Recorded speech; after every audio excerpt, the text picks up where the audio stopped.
Differentiation from first principle is a process of finding the derivative of a function by using the definition of the derivative as a limit. The derivative of a function represents the rate at which the function changes with respect to its independent variable, and it's a fundamental concept in calculus that we're doing right now. To find the derivative of a function f of x using first principle, we need to follow the definition of the derivative. F prime of x equals limit as h approaches 0 of f of x minus f of x divided by h.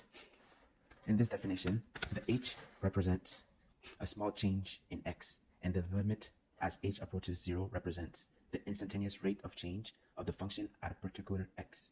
So, with first principles explained, let's start.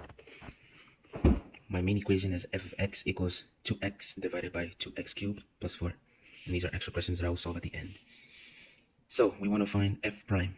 We know that the general term for f prime is limit as h approaches 0 of f of x plus h minus f of x divided by h. So h is the change between x and x plus h. With that, I'm going to go ahead and plug the x of h in the equation that I have here.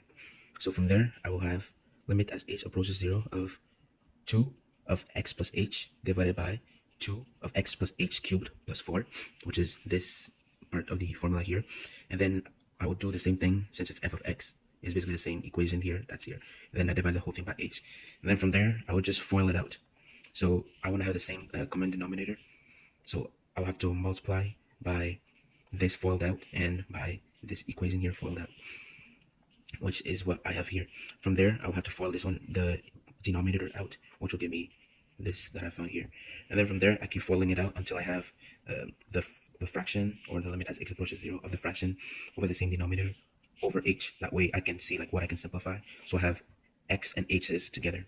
From there, I have found this equation right here, which is the main equation I'm going to use for limit as h approaches 0. Then I'll have to multiply by the 1 over h. Since I'm dividing by h, since you're dividing, you're multiplying by 1 over h. From here, I see what I can simplify to cancel out the h over here, because if I were to put 0, it'd give an undetermined 0 over 0, or a number or an equation here over 0. From here, I have my equation here, and then once I plug 0 in, it gives me this final equation, which is now my f prime of x. Now to solve for the f prime of 3, all I have to do is plug in the 3 in the f prime of x.